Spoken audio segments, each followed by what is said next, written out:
There's only one thing more dangerous than coming between an audience and their dinner, and that's coming between an audience and their wine. So I'll keep this relatively brief. But as is tradition, it's always nice to sum up, just spend 5 or 6 minutes just thinking about some of the key things that hopefully we've learned together today, because this is a collective educational experience that we've been going through. So we started off with the amazing Climate George, Mr. George Marshall. If you follow him on Twitter, I think we probably could listen to George all day, the way he was sort of sharing really quite provocative and profound insights with us. He reminded us that things that we're facing, like climate change, are scientific, logical, rational and complex problems. You know, they are potentially perfect problems in the way that they're framed in the context of time and space, the fact that they're distant, they're uncertain, and they're potentially costly in terms of acting. But the only way we solve them is through an emotional, experiential and social engagement. And I think that's really important, because he reminded us how we construct our own narrative based on the context in which we find ourselves, the values we hold, and the worldview that persists. And in that sense, we are the unintentional enemy, as George was saying. You know, we are the enemy of ourselves, but it's not an intentional enmity.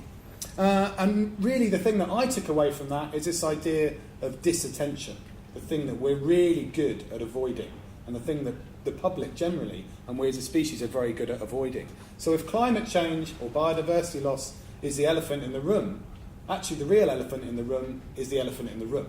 The fact that we don't talk about these things. So perhaps, as George intimated, the most radical thing we can be doing, in many ways, is talking and having the conversation.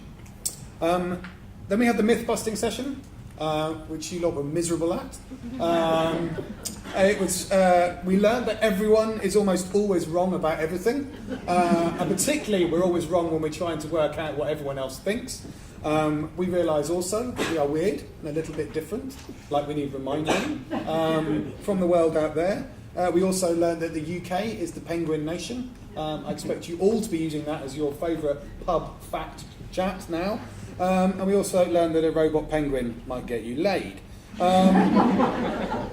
This left a lovely sort of warm energy in the room. As we went on into the multimedia mania session with Lisa and Tim, we discovered that people are much more active online, and perhaps not on the sites or social media you expect they might be.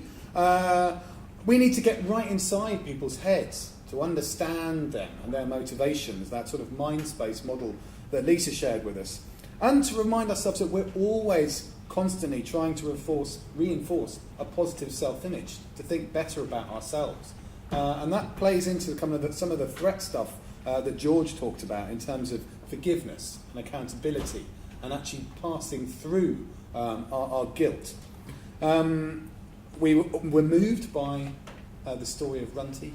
I think we're all moved by the story of Runty, including Tony the Birch, who, the more I think about Tony the Birch, sounds more like some kind of S&M character. Like it sounds like he's about to beat someone with the birch. And we also understood Tim Scoons' full season dominance plans around the watches, spring, autumn and winter. Of course there is no summer watch because we're all out there enjoying the stuff. We don't need to watch it on the TV.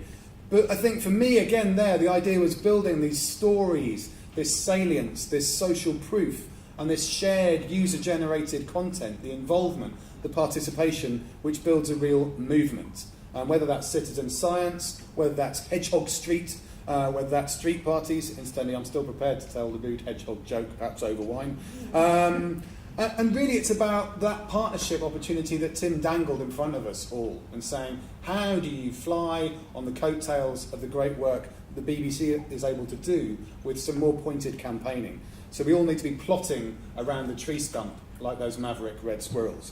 And then we had the reactive communication session, looking at this from a corporate perspective, from a campaigning perspective, and from a political perspective. And again, the key points to take away here are: never eat a bacon sandwich in public when there's a camera around. Never ever wing it, which was ironic coming from the RSPB. I always thought everyone was always winging it all the time. I usually am. And that policy wonks have massive foreheads and they're very important. I actually tweeted that line. Policy wonks are very important and have massive foreheads and don't speak English. And someone from the RSPB tweeted back and saying, "Oi, I'm a policy wonk. Who said that?" I said, "It was one of your colleagues." So this is the joy of live interaction on Twitter. So if you saw me chuckling down the front there, it was because of that. We also learned about the mischievousness of astral jelly, another favourite public anecdote for me, and how to deal with trolls. And unless I'm very much mistaken, the way to deal with trolls is to keep them under the bridge, don't trap over the bridge, and don't be a gruff billy goat. That's maybe my childhood.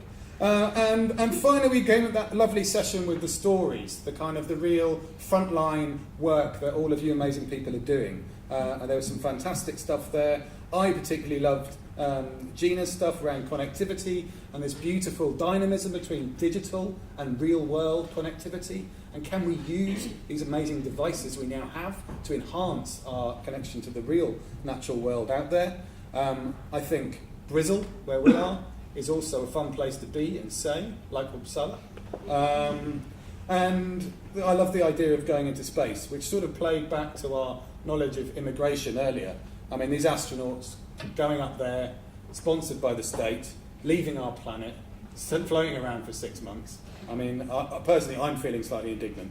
But really, I want to thank all the speakers who have participated during today. And I think I want to leave us with some thoughts before we go downstairs for our drinks about where we're going to try and take this tomorrow. Because as I framed the very start of the day, as I think we are in an interesting time, where we are in the turning of the page.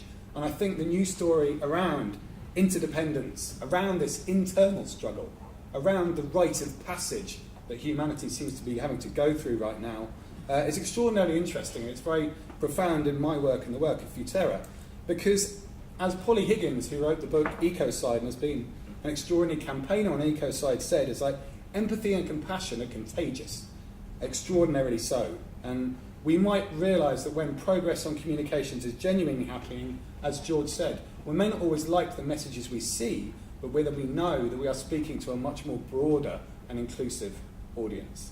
So that's the mood I want to leave you with for tonight. We are going to move downstairs now for wine and have our drinks in the exhibit. But please make sure you take your stuff with you, because the room will be arranged in our absence and everything will just be put in a big pile over there. So if you want to actually have your stuff and use your stuff tonight, then I suggest we take it with us downstairs. So let's have one final round of applause for all today's speakers.